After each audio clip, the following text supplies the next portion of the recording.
যাবতীয় প্রশংসা, তারিফ ও গুণগান এক অদ্বিতীয় মহান রব্বুল আলামিনের জন্য, যার দয়া, করুণা, অনুগ্রহে আজ জুমার দিন আমরা মসজিদে সমবেত হতে পেরেছি।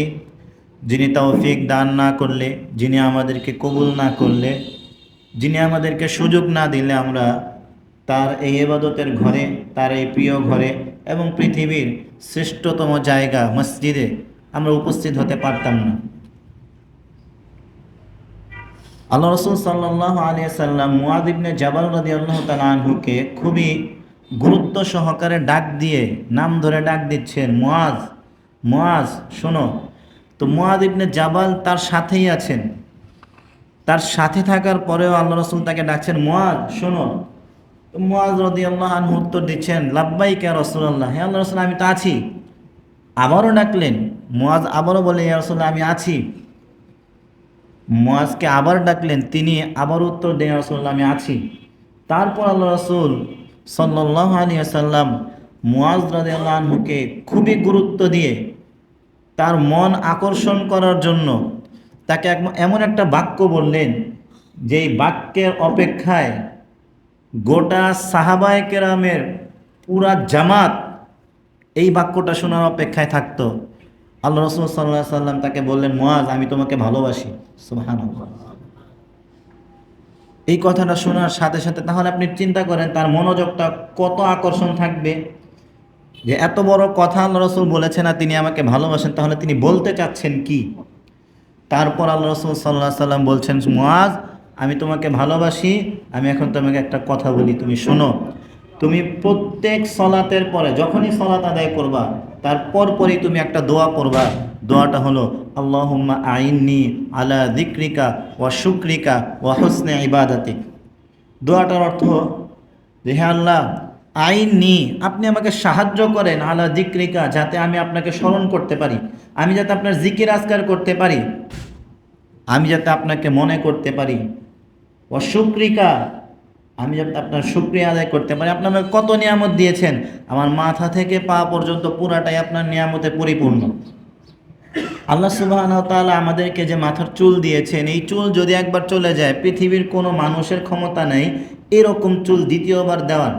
অন্য কিছু দিতে পারে, নকল চুল লাগিয়ে দিতে পারে, হেয়ার ট্রান্সপ্লান্ট করতে পারে, মাথায় কেমিক্যাল লাগিয়ে আপনাকে চুল গজানোর মতো দেখাতে পারে, কিন্তু আল্লাহ সুবহানাহু ওয়া তাআলা যে ন্যাচারাল চুল আপনাকে দিয়েছেন সেটা দিতে পারবে না। মানুষের যে চোখ আছে, চোখের যে দৃষ্টিশক্তি আছে, এটা যদি একবার নষ্ট হয়ে যায়, পৃথিবীর কারো ক্ষমতা নেই এই দৃষ্টিশক্তিটা আপনাকে দেওয়ার। হয়তো আপনাকে লেন্স দিতে পারে, চোখে দেখার জন্য চশমা দিতে পারে, কিন্তু ওই দৃষ্টিশক্তি, ওই পাওয়ার পৃথিবীর কারো ক্ষমতা নেই আপনাকে ফিরিয়ে দেওয়ার। মানুষের কানের শ্রবণ শক্তি, মানুষের মুখের যে কথা বলার যে সুযোগ, আমরা যে নিজেদের মনের ভাব প্রকাশ করতে পারছি কথাবার্তা বলে, এই যে আল্লাহ সুবহানাহু ওয়া তাআলা এই নিয়ামতগুলো আমাদেরকে দিয়েছেন। আমাদের বডির মধ্যে প্রত্যেকটা অঙ্গ প্রত্যঙ্গ আমাদের জন্য নিয়ামত। আমাদের যদি একটা হাত নষ্ট হয়ে যায়, এই হাত দ্বিতীয়বার কারো ক্ষমতা নেই হাতটা দেওয়ার। এই পা নষ্ট হয়ে গেলে দ্বিতীয় কারো ক্ষমতা নেই পাটা ফিরিয়ে দেওয়ার। বিকল্প আপনাকে সাময়িক সাহায্যের জন্য ব্যবস্থা করে দিতে পারে, যেটা আপনাকে সহযোগিতা করবে, কিন্তু আল্লাহ তাআলার দেয়া যে নিয়ামত, এটা আপনাকে ফিরিয়ে দিতে পারবে না কেউ। আমাদের যে বডিতে, আমাদের যে রক্ত পরিশুদ্ধ করে কিডনি, এটা প্রতিদিন, যারা ডাক্তার আছেন তারা বলছেন প্রতিদিন এই কিডনি প্রায় 180 লিটারের মতো রক্ত পরিষ্কার করে। যদি এটা নষ্ট হয়ে যায়, তাহলে আপনাকে প্রত্যেক সপ্তাহে ডায়ালাইসিস করতে হবে রক্ত পরিষ্কার করার জন্য। তারপরেও ওই একটা ছাঁকনি দিয়ে আপনার রক্ত পরিষ্কার করবে, তবুও 2 থেকে 3 লিটার বা 4 লিটার 5 লিটারের বেশি পরিষ্কার করতে পারবে না। অথচ এই কিডনি দৈনিক প্রতিদিনই সে কাজ করছে 150 লিটারের চেয়েও বেশি রক্ত পরিষ্কার করা। এটা যদি নষ্ট হয়ে যায়, আছে কারো ক্ষমতা এই কিডনি আপনাকে ফিরিয়ে দিবে? না। এজন্য আমাদের মাথা থেকে পা নিয়ে পুরাটাই আল্লাহ তাআলার নিয়ামতে পরিপূর্ণ। অনুরূপভাবে পৃথিবীতে কত কিছু আছে, সব কিছু আল্লাহ তাআলার নিয়ামতে পরিপূর্ণ আমাদের জন্য। আল্লাহ তাআলা যদি অক্সিজেন বন্ধ করে দেন তাহলে আমাদের কি অবস্থা হবে? আল্লাহ তাআলা যদি 1 বছর আমাদের জন্য বৃষ্টি না দেন তাহলে আমাদের কি অবস্থা হবে? আল্লাহ তাআলা যদি আমাদের ফসল ফলাদিগুলো নষ্ট করার ব্যবস্থা করেন তাহলে আমাদের কি অবস্থা হবে? এটা আমাদের চিন্তা করা দরকার। তাই সেই চিন্তা করে আমাদের শুকরিয়া আদায় করা দরকার, আমাদের বলতে হবে আলহামদুলিল্লাহ। তো আল্লাহ সুবহানাহু ওয়া তাআলা, আল্লাহ রাসূল সাল্লাল্লাহু আলাইহি ওয়াসাল্লাম বলছেন যে তুমি বলবা আল্লাহুম্মা আইন্নি আলা যিকরিকা, হে আল্লাহ আপনি আমাকে আপনাকে স্মরণ করার সাহায্য করেন, ওয়া শুকরিকা আমাকে সাহায্য করেন যাতে আমি আপনার শুকরিয়া আদায় করতে পারি, ওয়া হুসনি ইবাদাতিক এবং আপনি আমাকে সাহায্য করেন আমি যাতে সর্বোত্তমভাবে আপনাকে আপনার ইবাদত করতে পারি। সর্বোত্তম ইবাদত মানে যেভাবে আপনি বলেছেন ইবাদত করার জন্য, যেভাবে আপনার রাসূল বলেছেন ইবাদত করার জন্য, আমি যাতে ওইভাবেই ইবাদত করতে পারি। এই দোয়াটা আল্লাহ রাসূল সাল্লাল্লাহু আলাইহি ওয়াসাল্লাম শিখিয়ে দিয়েছেন। তো এই হাদিস থেকে যেটা মূল উদ্দেশ্য বলার সেটা হলো আল্লাহ সুবহানাহু ওয়া তাআলার কাছে তৌফিক চাইতে হয়, আর আল্লাহ তাআলা কবুল করলে ইবাদত বন্দেগী করার সুযোগ পাওয়া যায়। তো তাই আজকে আমরা মসজিদে সমবেত হতে পেরেছি মহান রব্বুল আলামিনের তৌফিকে। তাই সমস্বরে অন্তরস্থল থেকে সেই মহান রব্বুল আলামিনের কৃতজ্ঞতা জ্ঞাপন করি আলহামদুলিল্লাহ। সালাম ও শান্তি বর্ষিত হোক আখির নবী রাসূলুল্লাহ সাল্লাল্লাহু আলাইহি ওয়াসাল্লামের প্রতি, আল্লাহুম্মা সাল্লি আলাইহি আল্লাহুম্মা বারিক আলাইহি। সংক্ষিপ্ত সময়ে জুমার খুতবার বিষয় সন্তানের অধিকার। এই বিষয়ের উপরে রব্বুল আলামিন আমাকে যতটুকু তৌফিক দান করেন কোরআন এবং সহিহ হাদিসের আলোকে দলিল ভিত্তিক আলোচনা রাখার চেষ্টা করব। ওয়া মা তৌফিক ইল্লা বিল্লাহ। রব্বিশ ইশরাহ লি সাদরি ওয়া ইয়াসসির লি আমরি ওয়াহলুল উকদাতাম মিন লিসানি ইয়াফকাহু কওলি। আস্তাগফিরুল্লাহাল্লাযী লা ইলাহা ইল্লা হুয়াল হাইয়ুল কাইয়্যুম ওয়া আতুবু ইলাইহি। সম্মানিত উপস্থিতি, সন্তানের হক বা অধিকার সাধারণত আমাদের সমাজে বা মসজিদ ভিত্তিক দার্সে হোক, জুমার খুতবায় হোক অথবা মাহফিলে হোক, সাধারণত মাহফিল হলেও বিষয় দেওয়া হয় আপনি আলোচনা করবেন শায়েখ পিতামাতার অধিকার নিয়ে। তো সাধারণত সেভাবে আলোচনা হয় পিতামাতার কি কি অধিকার আছে, পিতামাতার সাথে বেয়াদবি করা যাবে না, পিতামাতাকে সম্মান করতে হবে, তাদের খাদ্য বস্ত্র সব কিছু দিতে হবে। এক কথায় পুরা পৃথিবীর সর্বশ্রেষ্ঠ সম্মান পিতামাতাকে দিতে হবে। এগুলো আলোচনা সাধারণত হয়ে থাকে, কিন্তু সন্তানেরও যে একটা হক আছে, সন্তানেরও যে একটা অধিকার আছে, এটা নিয়ে সাধারণত সেরকম আলোচনা হয় না, হয় কিন্তু খুব কমই হয়ে থাকে।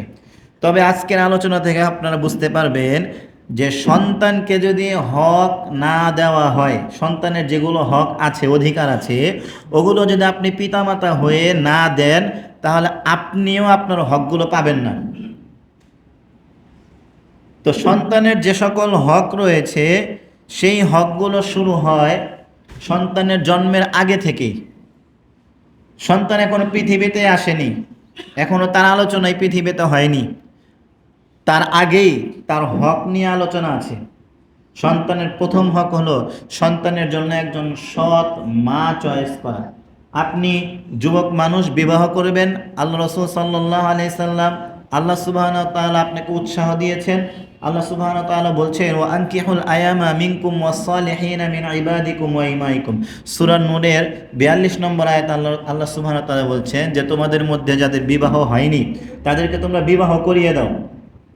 ওয়াস-সালিহিনা মিন ইবাদিকুম ওয়া ইমাইকুম, এমনকি তোমাদের চাকর চাকরানীদের মধ্যেও যদি কারো বিবাহ না হয়ে থাকে তাদেরকেও বিবাহ করিয়ে দাও। যদি তারা গরিব থাকে, ইয়াকুনু ফুকারা, যদি তারা গরিব হয়, ইউগনিহিমুল্লাহু মিন ফাদলি, আল্লাহ তাআলা নিজের অনুগ্রহে নিজের দয়ায় তাদেরকে ধনী বানিয়ে দিবেন।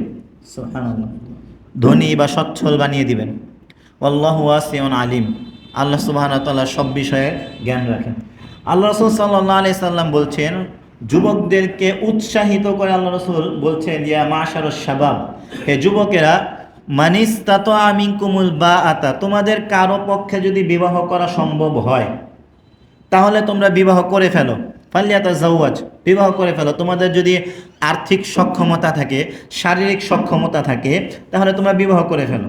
আর্থিক সক্ষমতা আছে, টাকা পয়সা সব কিছু আছে, কিন্তু শারীরিক সক্ষমতা নেই, অসুস্থ, বিবাহ করলে স্ত্রীর সাথে আপনি সংসার করতে পারবেন না, অসুস্থ আপনি, তাহলে আপনার বিবাহ করার দরকার নেই। তবে আপনি আর্থিকভাবেও ভালো আছেন আলহামদুলিল্লাহ, শারীরিকভাবেও ভালো আছেন, স্ত্রী সন্তানকে নিয়ে মোটামুটি চলতে পারবেন, একেবারে অনেক বড় বাড়ি গাড়ি হোক এটার প্রয়োজন নেই, আপনার একটা ছোট্ট ঘর, ছোট্ট ঘরের মধ্যে আপনি 3 বেলা স্ত্রী সন্তানকে নিয়ে খেতে পারবেন, চলতে পারবেন হালালভাবে, এতটুকু হলেই চলবে, আপনি বিবাহ করে ফেলেন। তারপর আল্লাহ রাসূল সাল্লাল্লাহু আলাইহি সাল্লাম বলছেন যদি তুমি বিবাহ করতে না পারো, বিবাহটা কী লাভ? বিবাহটা হলো চোখের হেফাজত করা, এবং লজ্জা স্থানের হেফাজত করার জন্য সর্বোত্তম মাধ্যম, সর্বোত্তম ব্যবস্থাপনা। একজন বিবাহিত পুরুষ নিজের চোখকে, ইমানদার পুরুষ নিজের চোখকে যতটা হেফাজত করতে পারে, নিজের লজ্জা স্থানকে যতটা হেফাজত করতে পারে, সাধারণত অবিবাহিত যুবকদের দ্বারা অতটা সম্ভব হয় না। তারপর আল্লাহ রাসূল বলছেন, এখন তোমার বিবাহ করার সক্ষমতা নাই বা আর্থিক অসচ্ছলতা আছে, তুমি বিবাহ করতে পারছো না, তোমার করণীয় হলো তুমি সিয়াম পালন করবা, নফল সিয়াম পালন করবা বেশি বেশি। এটাতে কি হবে? এই নফল সিয়াম তোমাকে এই অশ্লীলতা, পাপাচার এগুলো থেকে তোমাকে নিরাপত্তা দান করবে, নিরাপদে রাখবে, তোমার জন্য ঢাল হয়ে দাঁড়াবে। আল্লাহ রাসূল সাল্লাল্লাহু আলাইহি ওয়াসাল্লাম বলছেন, সিয়াম জুন্নাতুন, সিয়াম হলো মানুষের জন্য ঢাল। কিসের ঢাল? সিয়াম মানুষকে অশ্লীলতা থেকে বিরত রাখে, যদি হক আদায় করে সিয়াম পালন করে।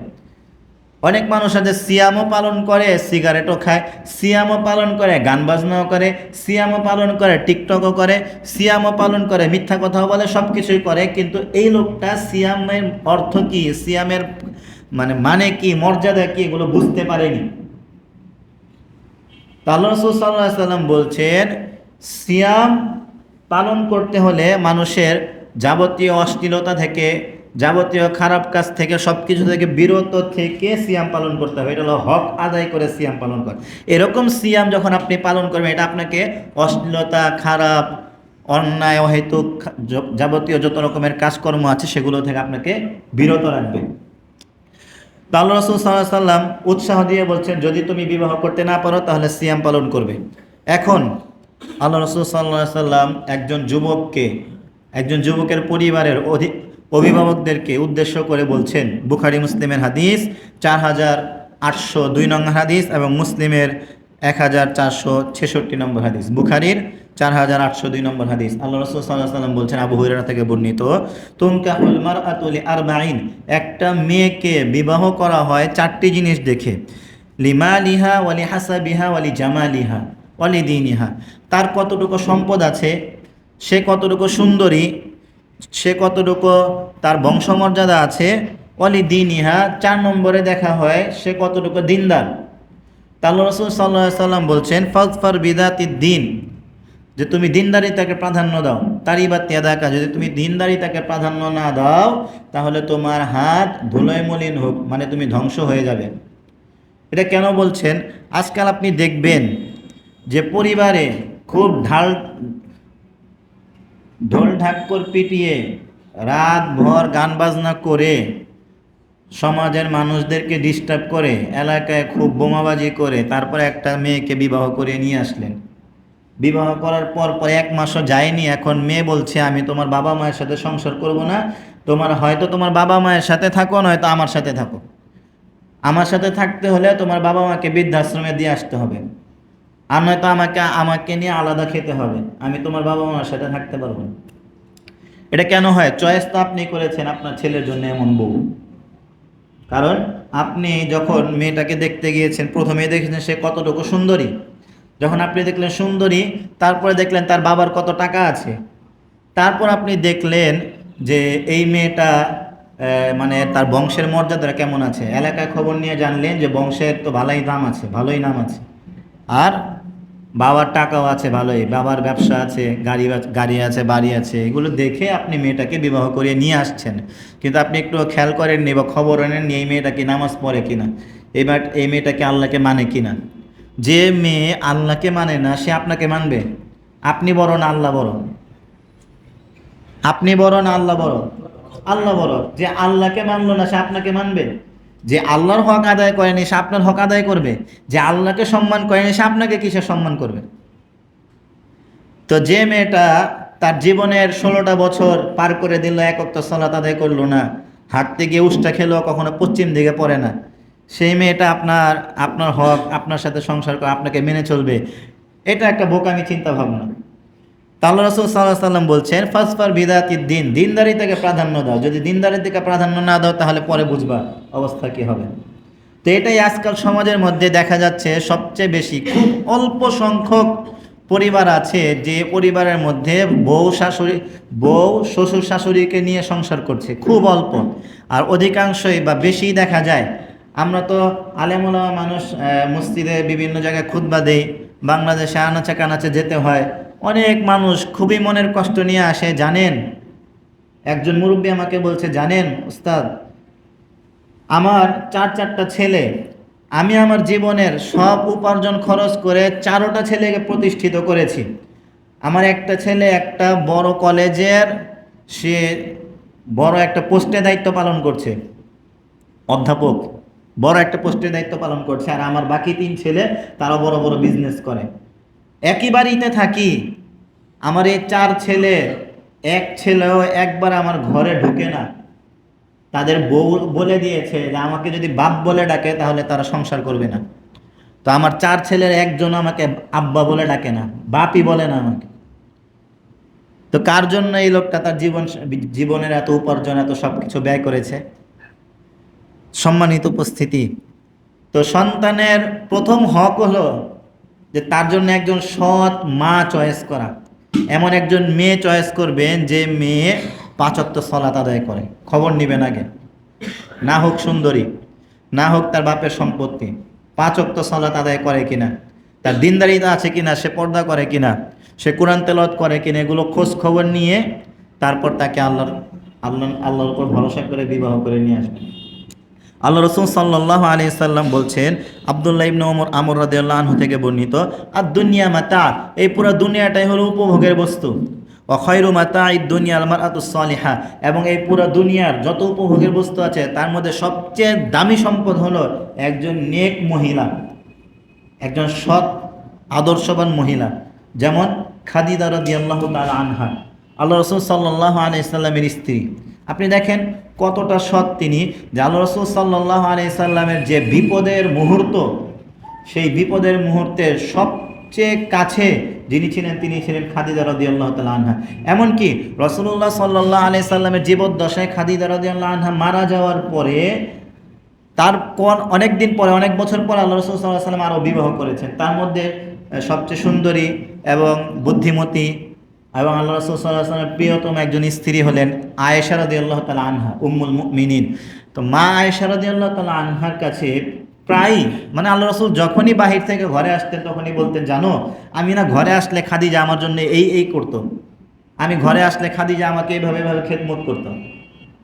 তা আয়েশা রাদিয়াল্লাহু আনহা একদিন বলেই ফেললেন, তিনি একজন মহিলা মানুষ, বলেই ফেললেন যে আশ্চর্য ব্যাপার, ওই বয়স্ক মহিলার চেয়ে আল্লাহ তাআলা যুবতী কত সুন্দরী স্ত্রী আপনাকে দিয়েছেন, তারপর আপনি তার কথাই এত মনে করেন।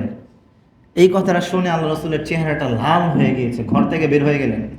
পরবর্তীতে আয়েশা রাদিয়াল্লাহু আনহা বুঝলেন যে আল্লাহ রসুল রাগ করেছেন, মনে কষ্ট পেয়েছেন।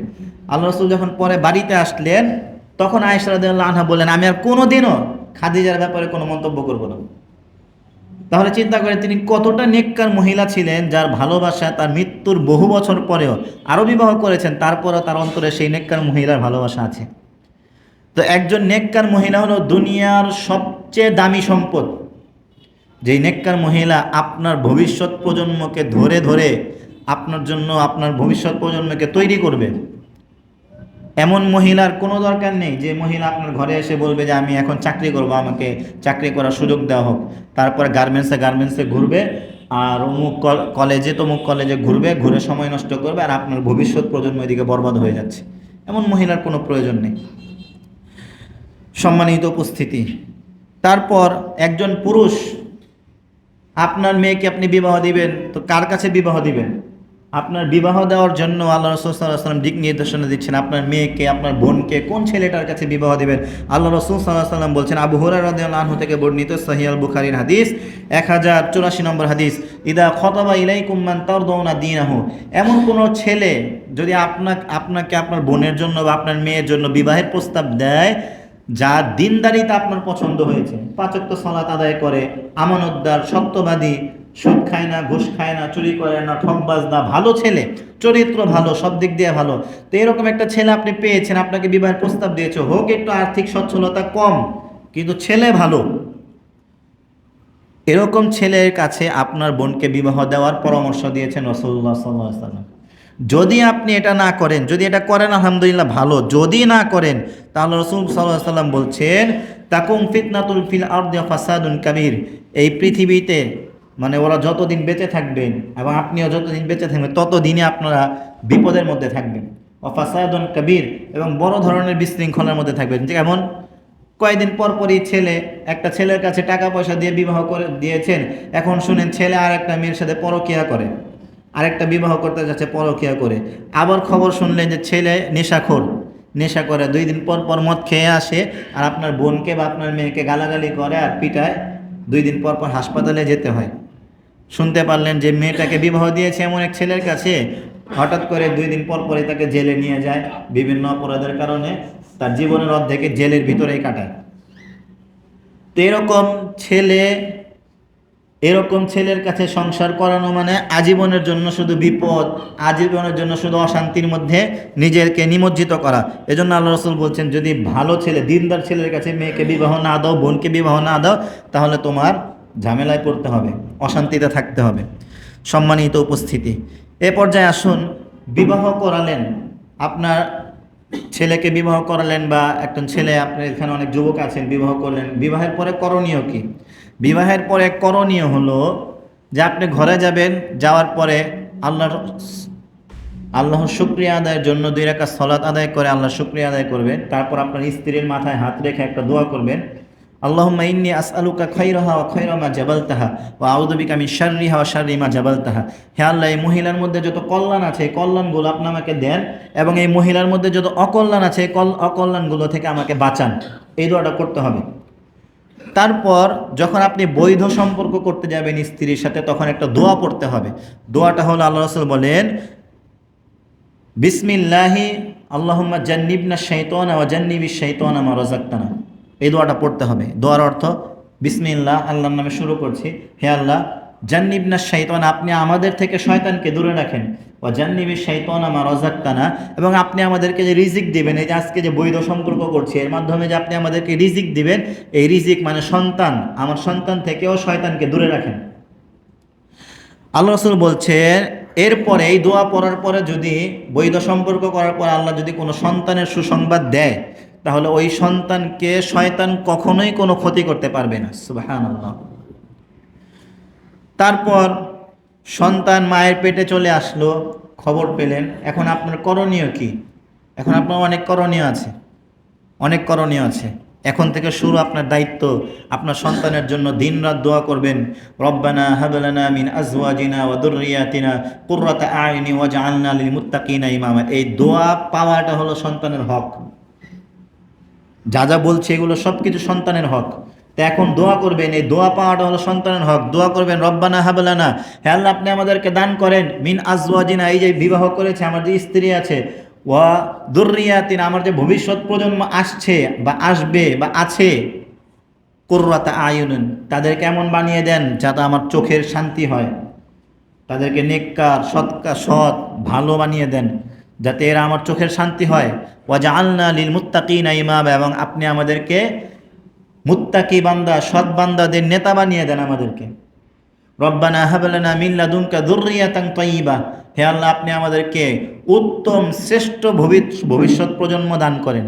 দোয়া করতে হবে, রব্বি জাআলনি মুকিমাস সালাতি ওয়া মিন যুররিয়াতি, হে আল্লাহ, আপনি আমাদেরকে সলাত আদায়কারী বানিয়ে দেন, এবং আমার যে ভবিষ্যৎ প্রজন্ম আছে তাদেরকেও সলাত আদায়কারী বানিয়ে দেন। দোয়া করতে হবে, রব্বি হাবলি মিনাস সালিহিন, হে আল্লাহ, আপনি আমাকে নেক সন্তান দান করেন। এগুলো দোয়া করা আপনার দায়িত্ব, এগুলো দোয়া করা, এই সমস্ত দোয়াগুলো পাওয়া আপনার সন্তানের হক। তা আপনি আপনার সন্তানের এই হকগুলো যদি আদায় করেন, এরপর শুনেন, যখন আপনার সন্তান মায়ের পেটে 4 মাস বয়স হবে, তখন আল্লাহর পক্ষ থেকে একজন ফেরেশতা এসে আল্লাহকে জিজ্ঞাসা করে যে, আল্লাহ, এই সন্তানটা, মানে তখন তার ভিতরে আত্মা ফু দেওয়া হয়, ফেরেশতা এসে আত্মা ফু দেয়, তখন আত্মা ঢুকে যায় ভিতরে। তখন আল্লাহর কাছে ফেরেশতা বলে, যেটি সহিহ মুসলিমের হাদিস, হুযায়ফা ইবনে উসাইদ আল গিফারি রাদিয়াল্লাহু আনহু থেকে বর্ণিত, যে সে বলে, আল্লাহ, এই বাচ্চাটা কয়দিন বাঁচবে, তার হায়াত কতটুকু, তার রিজিক কতটুকু, সে ছেলে হবে না মেয়ে হবে, আর একটা কথা, সে সৌভাগ্যবান হবে না হতভাগা হবে, এবং তার রিজিক কি। এই দোয়াগুলি, এই কথাগুলি আল্লাহ সুবহানাহু ওয়া তাআলার কাছে বলে। আল্লাহ সুবহানাহু ওয়া তাআলা তখন যা যা বলে তখন তার তাকদীরে লেখা হয়। এখন আল্লাহ রাসূল সাল্লাল্লাহু আলাইহি সাল্লাম বলছেন যে এই যে মায়ের পেটে যে তকদিরটা লেখা হচ্ছে, এই তকদিরটা সম্পর্কে আল্লাহ রাসূল বলছেন যে মানুষ যদি এই তকদিরের মধ্যে লেখা হয় সৌভাগ্যবান, তখন মানুষ জীবনে নেক আমল করে, বদ আমল করে, অনেক খারাপ কাজও করতে পারে, বা আজীবন নেক আমল করেছে, আল্লাহ সুবহানাহু ওয়া তাআলা তাকে কবুল করেছেন জান্নাতের জন্য। আবার এমনও হতে পারে সে জীবনে অনেক খারাপ কাজও করেছে, কিন্তু মৃত্যুর মুহূর্তের আগে আল্লাহ তাআলা তাকে তাওবা করার সুযোগ দিয়েছেন এবং কিছু এমন নেক আমল করার সুযোগ দিয়েছে যার কারণে তার জীবনের পূর্বের যত গুনাহ আছে সব মাফ করে তার জন্য জান্নাতের ব্যবস্থা করে দেয়। সুবহানাল্লাহ। আর যদি মায়ের পেটে হতভাগা লেখা হয়, তাহলে সে জীবনে আজীবন নেক আমল করেছে বা আজীবন কিছু কিছু ভালো কাজ করেছে, শেষ মুহূর্তে এমন একটা কাজ করেছে, এমন একটা খারাপ কাজ করেছে, জীবনের যত নেক আমল আছে সব বরবাদ হয়ে গেল। মনে করেন একটা শিরকের কাজ করলো, আজীবন সালাত আদায় করেছে, যাকাত দিয়েছে, দান করেছে, সব কিছু করেছে, হঠাৎ করে একদিন দুর্গা পূজায় গিয়ে মূর্তিকে সেজদা করে ফেললো, তার জীবনের যত নেক আমল আছে সব শেষ। সে বলল যে দুর্গা আমাদেরকে কল্যাণ দান করে, এটা বলে ফেললো, আজীবনের সব নেক আমল শেষ। এটা হলো শিরক, মহাপাপ, এর চেয়ে বড় কোনো পাপ নেই। তো এই শেষ মুহূর্তে সে এমন একটা পাপ করলো, সে জাহান্নামী হয়ে গেল, বা তার জীবনে কোনো দিন নেক আমল করার সৌভাগ্য হলো না, আজীবন খারাপ কাজ করলো। তো এই মায়ের পেটের এই সময়টা হলো গুরুত্বপূর্ণ। এই সময় আপনার দায়িত্ব হলো, আপনার সন্তানের হক হলো যে আপনার সন্তানের জন্য বেশি বেশি দোয়া করবেন। সন্তান দুনিয়াতে আসলো, দুনিয়াতে আসার পরে তার কয়েকটি হকের মধ্যে একটি হক হলো আপনি আপনার সন্তানের জন্য সুন্দর একটা নাম রাখবেন। আসমা রাদিয়াল্লাহু তাআলা আনহা থেকে বর্ণিত সহিহ আল বুখারীর হাদিস, যে তিনি বলেন ওলিদাত আব্দুল্লাহ ইবনে জুবাইর ফাতাত বিহিন নবী সাল্লাল্লাহু আলাইহি সাল্লাম ফাওয়াদাতহু ফি হুজরিহি ফাআন্নাকা বিতামরাতিন সুম্মা দাআ লাহু ওয়া বুরিকা আলাইহি। একটা সুন্নত হলো, এই সুন্নতটা সবার উপরে পড়ে। আমরা কি করি, একটা নতুন ভূমিষ্ঠ বাচ্চা জন্ম নেওয়ার পরই আমরা ছোট্ট করে এই বাচ্চাটা সেলফি তুলে বা ছবি তুলে লগে লগে ফেসবুকে ছেড়ে দিই যে আজকে আমার অমুকের বাচ্চা হয়েছে। কিন্তু উচিত ছিল তার জন্য দোয়া করা, যে আল্লাহ তুমি তাকে বরকত দান করো, তুমি তাকে উম্মতে মুহাম্মাদের জন্য কল্যাণকর বানাও, সালফে সালিহিন এই সমস্ত দোয়া করতেন। তা আমরা ওটা না করে আমরা কি করি, ফেসবুকে ছেড়ে দিই যে অমুকের বাচ্চা হয়েছে। ভাই, সবাই কি আপনার ওই বাচ্চাটার জন্য ভালো চায়? সবাই ভালো চায় না। হয়তো আপনার সাথে কারো সম্পর্ক খারাপ আছে, বাচ্চাটা হইলো, আর ওই লোকটা বদনজর দিয়ে দিল। আর বদনজর এত খারাপ যে একজন সুস্থ শক্তিশালী মানুষকে কবর পর্যন্ত নিয়ে যেতে পারে। বদনজর এত খারাপ, এবং বদনজর সত্যি। আল্লাহ রাসূল বলেছেন বদনজর সত্যি, আল আইনু হাক্কুন, বদনজর লাগে, এ কথাটা সত্য। একটা উটকে বদনজর কড়াই পর্যন্ত নিয়ে আসতে পারে, মানে মৃত্যু হয়ে যেতে পারে, বদনজর এত খারাপ। তো আমরা এই কাজটাই করি, ছোট শিশুটা জন্মের পরেই ছবি তুলে ছেড়ে দেয় ফেসবুকে।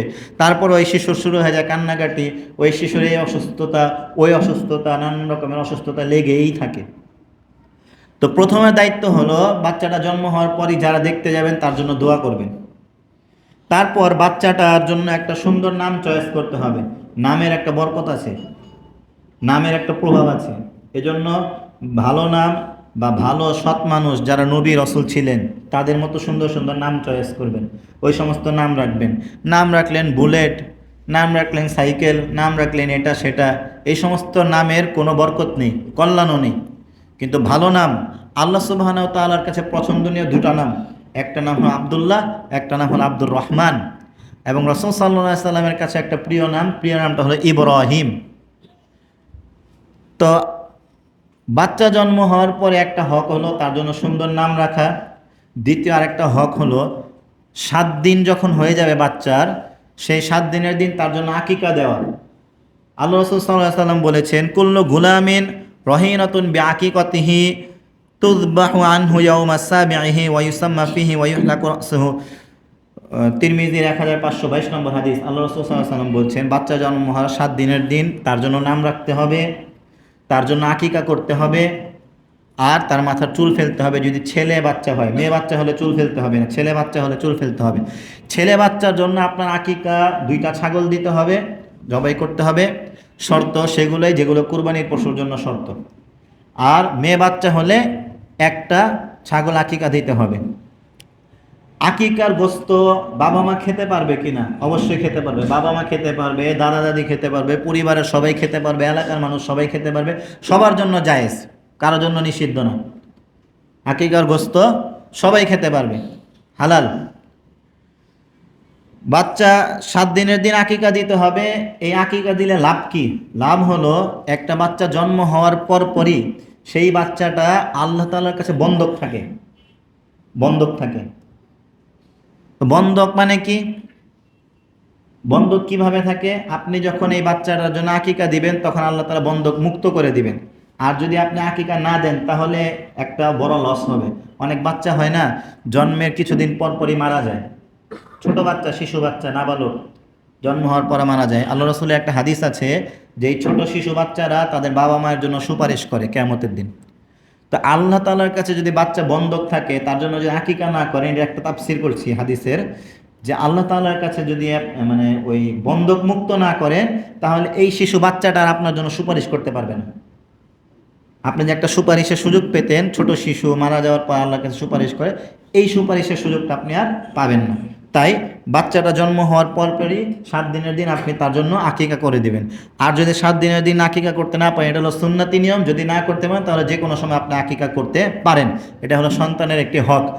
আরেকটি হক হলো তার মাথার, ছেলে শিশুর মাথার চুল ফেলে সেই চুল পরিমাণ একটা ধারণা করে রূপা বা রূপার টাকা দান করে দিতে হবে, সদকা করতে হবে। এটা হলো তার জানের নিরাপত্তার জন্য সদকা। ছেলের জন্য, মেয়ের জন্য মাথার একটা চুলের ধারণা করে নেবে, এতটুকু চুল হতে পারে, সেই পরিমাণে রূপার একটা টাকা সদকা করে দিলে ইনশাআল্লাহ এই হক আদায় হয়ে যাবে। সম্মানিত উপস্থিতি, এইগুলো হলো ছোট ছোট কিছু, মানে এগুলো হলো কিছু হক, যে হকগুলো সুন্নতি তরিকায় আপনাকে আদায় করতে হবে। এখন আপনার সন্তানের জন্য গুরুত্বপূর্ণ কতগুলো দায়িত্ব আছে। গুরুত্বপূর্ণ দায়িত্ব হলো, আপনার সন্তানটা দুনিয়াতে আসলো, প্রথম দায়িত্ব হলো তাকে শিরক মুক্ত রাখা। আমরা কি করি, আমাদের অনেক মুরব্বীরা বাচ্চা জন্ম হওয়ার পরই তার জন্য একটা তাবিজ নিয়ে আসি, তার জন্য একটা তাবিজ নিয়ে আসি, আইনাই তার গলাটা ঝুলা দিই। ওই ছোট্ট শিশু, সে কিছুই বোঝে না। আল্লাহ রাসূল সাল্লাল্লাহু আলাইহি ওয়াসাল্লাম বলছেন যে প্রত্যেকটা শিশু জন্মের পরে সে ইসলামের উপরেই থাকে, পরবর্তীতে তার বাপ মা তাকে হয়তো ইহুদি বানায়, নয়তো খ্রিস্টান বানায়। তো ওই শিশুটা জন্মের পরে তাওহীদবাদী, এক আল্লাহকে মানে। ওই শিশুর ভিতরে, ওই শিশুর মধ্যে কারো প্রতি কোনো আনুগত্য নেই, একজনের প্রতি আনুগত্য। কার প্রতি? আল্লাহর প্রতি আনুগত্য। কিন্তু আমরা কি করি, ওই শিশুর গলার মধ্যে একটা তাবিজ ঝুলা দেই, তারপরে ওই শিশুর বিছানার সামনে একটা ম্যাচের খোল রেখা দেই বা ঘোড়ার পায়ের নাল রেখা দেই, এবং আমাদের বিশ্বাস, কি বিশ্বাস? মহা একটা পাপের বিশ্বাস। সেই পাপটা হলো কি, যে এই ঘোড়ার নাল, এই ম্যাচের কাঠি, এগুলো শয়তান থেকে আমাদের শিশুকে নিরাপত্তা দান করবে। নাউজুবিল্লাহ। ঘোড়ার নালের কি ক্ষমতা আছে? হ্যাঁ, ঘোড়ার নালটা তো নিজে আমরা পিটাই ঘোড়ার পায়ের নিচে ঢুকাই। ওর কি ক্ষমতা আছে একটা শিশুকে শয়তান থেকে বাঁচাবে, বদজিন থেকে বাঁচাবে?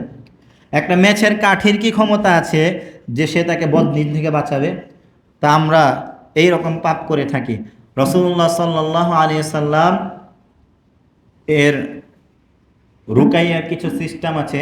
আপনি আপনার শিশুকে প্রতিদিন ঝাড়ফুঁক করেন, ছোট শিশু, প্রতিদিন আপনি সূরা ইখলাস, ফালাক, নাস পড়ে ঝাড়ফুঁক করেন, আয়াতুল কুরসি পড়ে ঝাড়ফুঁক করেন। দেখবেন শয়তান আসবে তো দূরের কথা, ওই এরিয়ার ভিতরে আসবে না, ওই ঘরের ভিতরে আসবে না শয়তান। আপনার সন্তানকে ক্ষতি করবে তো দূরের কথা, এটা আপনার সন্তানকে নিরাপত্তা দান করবে। সম্মানিত উপস্থিতি, এরপর আজকের জুমার খুতবার শেষ দুটি হাদিস। একটি হাদিস হলো, আপনি আপনার পরিবারের কর্তা, দায়িত্বশীল। আল্লাহ রাসূল সাল্লাল্লাহু আলাইহি সাল্লাম বলছেন, কুল্লুকুম রাইন ওয়া কুল্লুকুম মাসউলুন আন রাইয়াতিহি। আপনি হলেন ঘরের দায়িত্বশীল, আর আপনাকে আপনার দায়িত্ব সম্পর্কে জিজ্ঞাসা করা হবে। আপনি মা, আপনি আপনার ঘরের দায়িত্বশীল, আপনার সন্তানকে আপনি কি তারবিয়াত দিচ্ছেন, এটা আপনাকে জিজ্ঞাসা করা হবে। আপনি বাবা, আপনার সন্তানকে আপনি কি তারবিয়াত দিচ্ছেন, এটা আপনাকে জিজ্ঞাসা করা হবে। ছোট্ট শিশু যখন 1 থেকে 1.5 বছর বয়স হয়, তখন থেকে সেই শিশুটা ফলো করা শুরু করে যে আমার বাপ কি করে, আমার মা কি করে, এটা দেখে। এখন যে শিশুটা ঘুম থেকে উঠেই দেখবে যে তার মা বড় একটা স্পিকারের মধ্যে ঢিকচিক গান লাগায় আর গরজারু দিচ্ছে, বসে বসে টিভি দেখছে, ইন্ডিয়ান সিরিয়াল দেখছে, তো ওই শিশু তো এটাই শিখবে, এটাই মনে হয় শিক্ষা। আপনার ছেলে বা আপনার মেয়ে যখন দেখবে আপনি ঘরে আসছেন, ঘরে আসার পরে বসে বসে মোবাইলে টিকটক ভিডিও দেখছেন, অশ্লীল মহিলাদের নাচ গান দেখছেন, তো আপনার ছেলে শিশু, আপনার মেয়ে শিশু তো এটাই বলবে। আপনি তাকে যতই ভাই মোবাইলে ফেসবুক দেখবি না, গেমস দেখবি না, ইউটিউব দেখবি না, তো আপনাকেই তো দেখে শিখবে। আপনি যখন করেন তখন তার বাধা কিসে? এই কয়েকদিন আগে একটা ভিডিওতে দেখা গিয়েছে যে একটা মহিলা তার বাচ্চা সম্ভবত টিভিতে বা মোবাইলে গেমস খেলছে বা টিভি দেখছিল, এরকম কিছু মোবাইলে গেমস খেলছে। তো এরকম সময় তার মা এসে তাকে ধমক দিছে, এই মোবাইলে গেমস খেলস, মোবাইলটা নিয়ে নিছে, নিয়ে বসে পড়তে বস।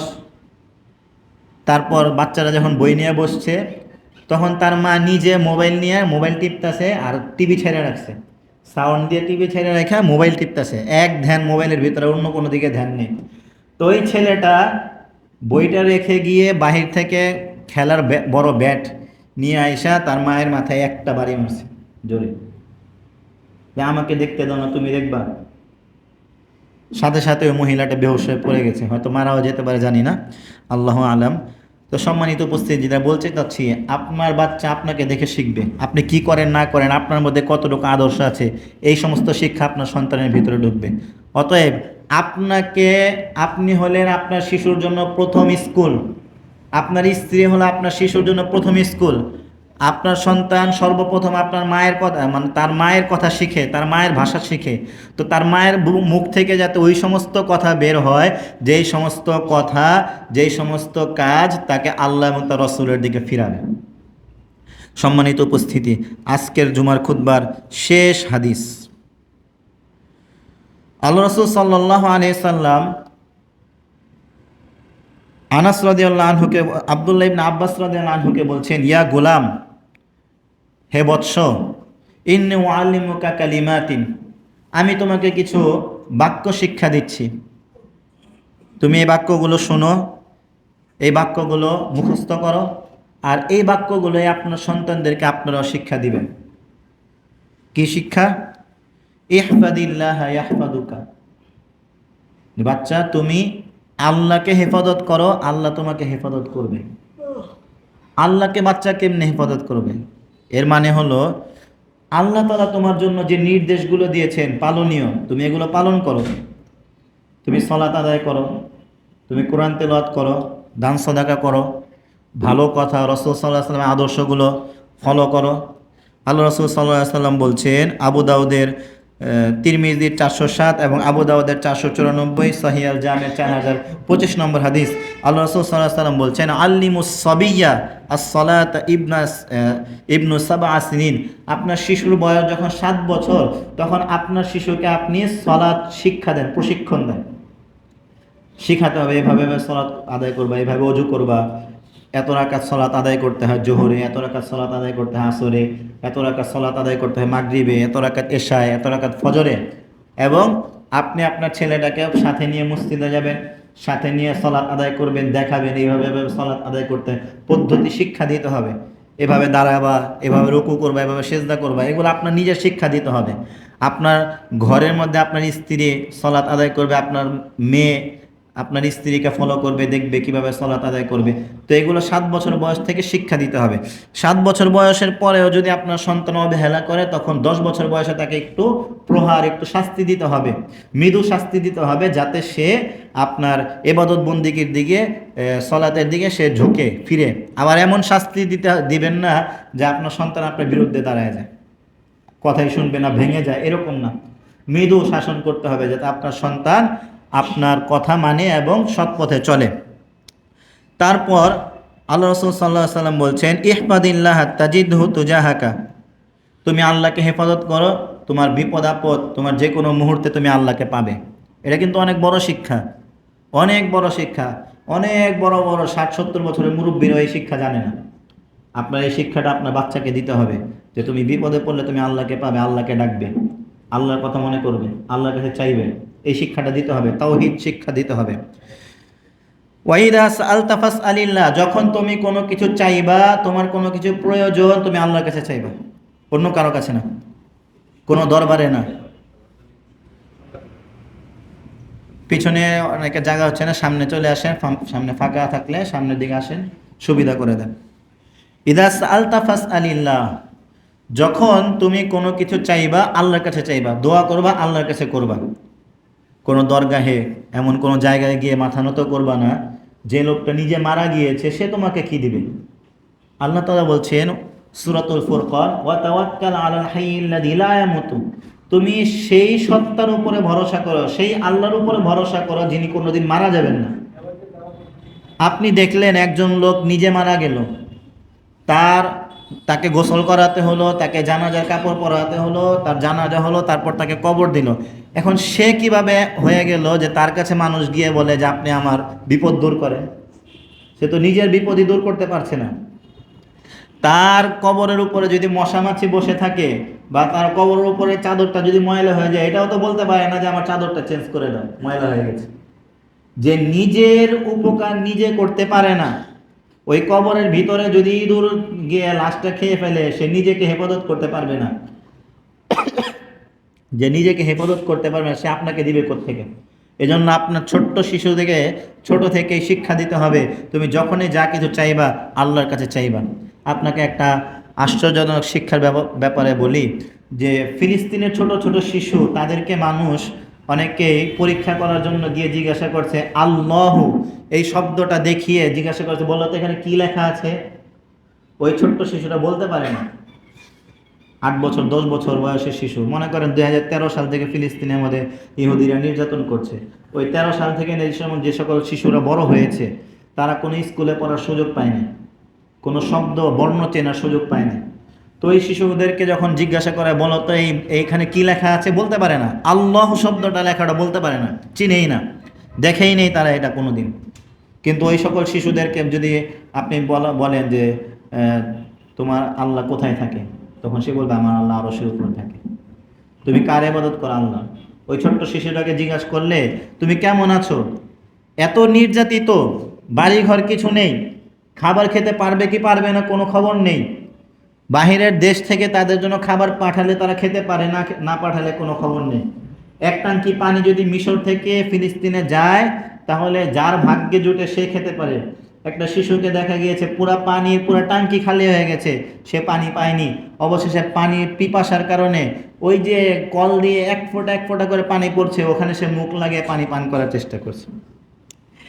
এত বিপদে থাকার পরে এই শিশুগুলোদেরকে যদি আপনি জিজ্ঞাসা করেন তুমি কেমন আছো, তখনও তারা হাসি মুখে বলে আলহামদুলিল্লাহ, আল্লাহ আমাকে ভালো রেখেছে, আলহামদুলিল্লাহ আল্লাহ আমাকে ভালো রেখেছেন, এটা বলে। এখনও তারা বলে। তাদেরকে তাদের বাবা মায়েরা এই শিক্ষাটা দিয়েছে। ওটা নবীদের শহর, ফিলিস্তিন নবীদের শহর, সৌভাগ্যবানদের শহর। তো ওই শিশুদেরকে এই শিক্ষা দেওয়া হয়েছে, যখন কোনো কিছু চাইবা আল্লাহর কাছে চাইবা। ওয়াইদা স্তাআনতা ফাস্তাইন বিল্লাহ, যখন কোনো সাহায্যের দরকার আল্লাহর কাছে বলবা। ওয়ালাম আন্নাল উম্মাতা লাউ ইজতামাআত আলা আন ইয়ানফাউকা বিশাইইন লাম ইয়ানফাউকা ইল্লা বিশাইইন, শোনো, পুরা পৃথিবীর সব মানুষ যদি একত্রিত হয়ে যায় তোমাকে সাহায্য করার জন্য, তারা কেউ তোমাকে সাহায্য করতে পারবে না যতটুকু আল্লাহ তাআলা তোমার তকদিরে লিখে রেখেছে। আর পুরা পৃথিবীর সব মানুষ মিলেও যদি তোমার ক্ষতি করতে চায়, পুরা পৃথিবীর সব মানুষ মিলেও তোমার ক্ষতি করতে পারবে না যদি আল্লাহ তোমার তকদিরে ক্ষতি লিখে থাকে, অতটুকু ক্ষতি করতে পারবে। এই শিক্ষা আপনার সন্তানকে দিতে হবে। আপনি যখন আপনার সন্তানকে এই শিক্ষাগুলো দিবেন, তখন তার ভিতরে আল্লাহ ভীতি জাগবে, আল্লাহকে সে চিনবে, তখন সে কোরআন পড়তে যাবে, হাদিস পড়তে যাবে। আজকের জুমার খুতবার এই যে এতটুকু আলোচনা শুনলেন, একটা 12টা 20 মিনিট থেকে আলোচনা শুরু করেছি, বা 25 মিনিট থেকে আলোচনা শুরু করেছি, এখন 1টা 10 বাজে। কোরআন হাদিসের দলিল ভিত্তিক আলোচনা পেশ করার চেষ্টা করেছি, আল্লাহ যতটুকু তৌফিক দান করেছেন। এই পুরো আলোচনার মধ্যে যদি কোনো কিছু আপনার মনে নাও থাকে, আমার এই একটা বাক্য মনে রাখবেন, আর এই একটা বাক্য আজকে মুখস্থ করে যাবেন। বাক্যটা হলো, আপনার সন্তানকে আল্লাহ এবং আল্লাহ রাসূলের সাথে পরিচয় করান। আল্লাহ তাআলা আপনাকে, আপনার স্ত্রীকে আপনার সন্তানের সাথে পরিচয় করায় দিবেন। আল্লাহ তাআলা জানায় দিবে যে এই শোনো, তোমার বাপ কিন্তু এটা, তোমার বাপের কিন্তু এই হক আছে, তোমার মা কিন্তু এটা, তোমার মায়ের উপরে এই হক আছে। শোনো, পুরা পৃথিবীর সবচেয়ে বেশি সম্মান পাওয়ার হক কিন্তু তোমার মায়ের। খবরদার, তোমার মায়ের সাথে খারাপ ব্যবহার করবে না। খারাপ ব্যবহার করলে দুনিয়াও যাবে, আখিরাতও যাবে। এই শিক্ষা আপনাকে, আপনার সন্তানকে আল্লাহ শিখায় দিবে, আল্লাহ রসুল শিখায় দিবে। এই শিক্ষাগুলো কোরআনে আছে, এই শিক্ষাগুলো হাদিসে আছে। এখন যদি আপনার সন্তানকে আপনি কোরআন হাদিসের সাথে পরিচয় না করান, তাহলে তো আপনার বৃদ্ধাশ্রমে যাওয়াটাই স্বাভাবিক। আর যদি আপনার সন্তানকে আপনি কোরআন হাদিসের সাথে পরিচয় করান, এক আল্লাহকে সাক্ষী রেখে আমি বলছি, 100% গ্যারান্টি দিয়ে আমি কথা বলছি, আপনার সন্তানকে যদি আল্লাহ এবং রসুলের সাথে পরিচয় করান, কোরআন হাদিস শিখান, আপনাকে মাথার তাজ বানিয়ে রাখবেন, মাথার তাজ হয়ে থাকবেন। মাথার তাজ রাখলে যেরকম মানুষ সম্মান বোধ করে, ওই রকম সম্মান বোধ করবে যদি আপনার সন্তান কোরআন হাদিস শিখতে পারে। অতএব আল্লাহ সুবহানাহু ওয়া তাআলার কাছে আমরা সকলেই মনের অন্তঃস্থল থেকে দোয়া করি, রব্বুল আলামিন আজকে এই সংক্ষিপ্ত আলোচনায় যতটুকু জানলাম, যতটুকু শিখলাম, ততটুকু তুমি আমাদেরকে আমল করার তৌফিক দান করো। আমিন। ওয়া আখিরু দাওয়ানা আলহামদুলিল্লাহি রাব্বিল আলামিন।